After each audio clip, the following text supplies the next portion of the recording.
expecting to set the place on fire at the pipeline, if you go out there expecting to do that, there's a good chance that it's going to set you on fire.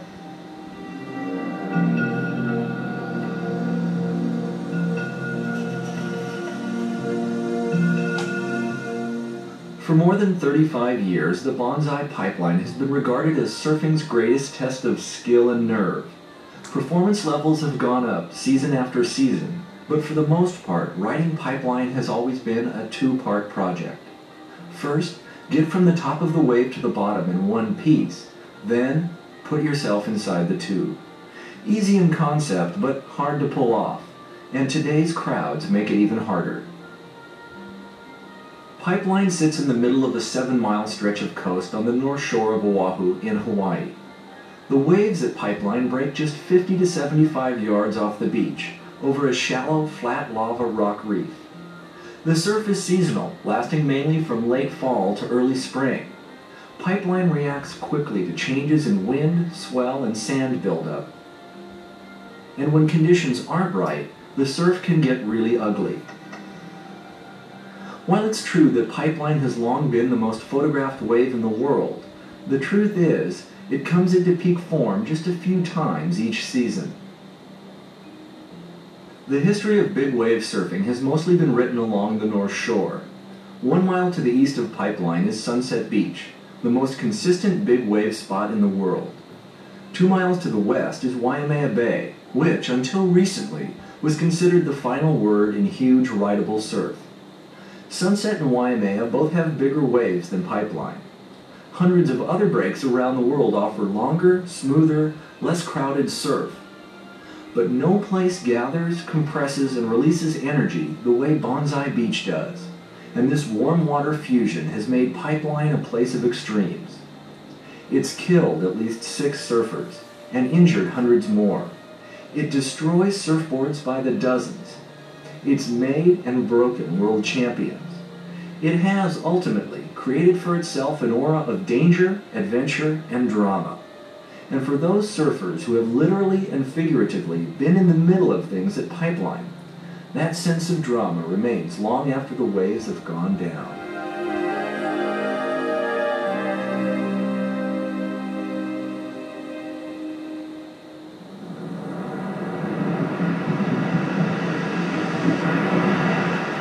By the late 1950s, the north and west shores of Oahu had become synonymous with big wave surfing.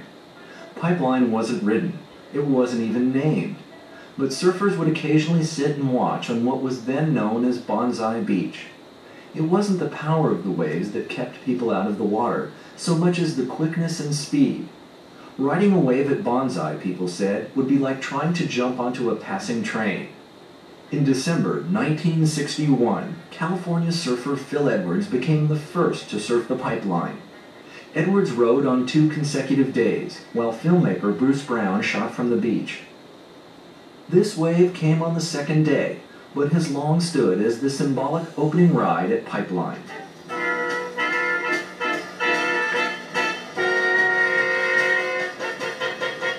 By 1963, Pipeline had its first 2 stars, California surfers Butch Van Arsdalen and John Peck.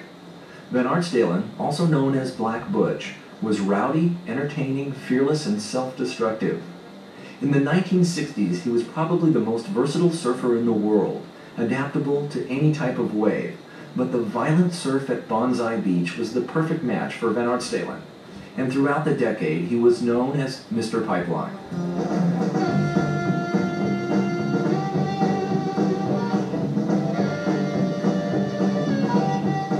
Pipeline surfers of the early and mid-1960s struggled with long, heavy surfboards.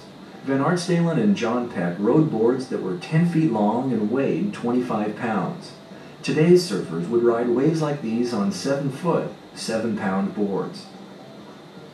You know, we had to take off at an angle with long boards. You know, you couldn't take off going straight ahead like they can with the little boards. You had to take off at an angle in just the right place so you kind of slid down into the barrel when it pitched.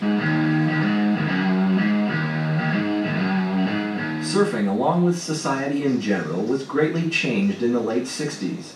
surfers grew their hair, ate organic produce and brown rice, and avoided the draft. Hot dogging was out, soul surfing was in. Pipeline, always respected, was suddenly revered, and the Pipeline tube, now described as the Green Room, the Mystic Eye, or Mother Ocean's womb, was the center point of the surf world. Meanwhile, the shortboard revolution was taking place, and the clunky equipment of the mid-60s was soon traded for streamlined pocket rockets, which allowed a surfer to maneuver in and around the curl. Hawaiian surfer Jock Sutherland rode the new boards better than anyone at the Pipeline, and by the end of the decade, he was placing himself deeper inside the curl with each passing week. Sutherland was nicknamed the Spaceman, and he was articulate, well-read, and eccentric, and seemingly in control no matter what the circumstances. At the end of 1969, just before Surfer magazine called him the most popular surfer in the world, Sutherland amazed the surf world one last time by enlisting for the Army. 2 years later, he was back in Hawaii, but the sport had moved on, and there was a new guy at Pipeline, riding with more style and poise than anyone thought possible.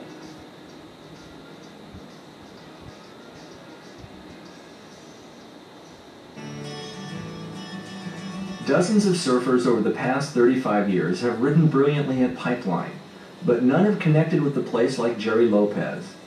Born and raised in Hawaii, Lopez began surfing in Waikiki in the early 60s and first drew attention in the summer of '69 when he placed 5th in the U.S. Championships at Huntington Pier.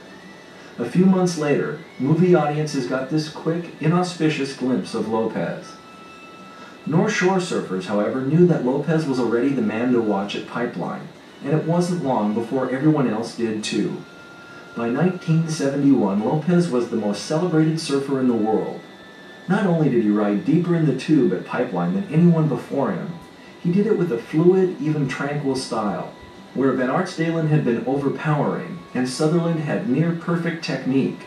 Lopez was smooth and artistic, part matador and part ballet dancer. In his best moments, he just stood there and let the wave unload around him. I mean, when we first started surfing the place a lot, you know, everybody crouched down as low as they could, but as the boards got better, we came to understand the wave a lot more too, that, you know, it's tremendously hollow in there. I mean, you could stand up, and it was no sweat, you know, to be standing there, so why bend over when you can stand up?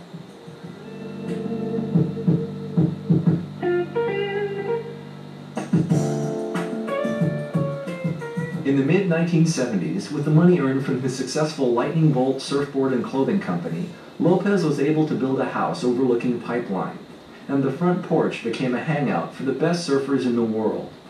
Michael Ho remembers Lopez being as smooth on land as he was in the water. You know, it's like everybody else was there in the front of his house, like, oh, we're going to get ready, we're going out, and he just kind of moseys on downstairs, grabs his board, doesn't say too much. Non-Hawaiian surfers, meanwhile, were studying the Lopez technique through magazines and surf movies. So Lopez, for me, was the person who taught me how to tube ride. And that yellow board, or those beautiful red boards he used to ride with the lightning bolt, it was just enough to grab my attention and hold it for long periods of time.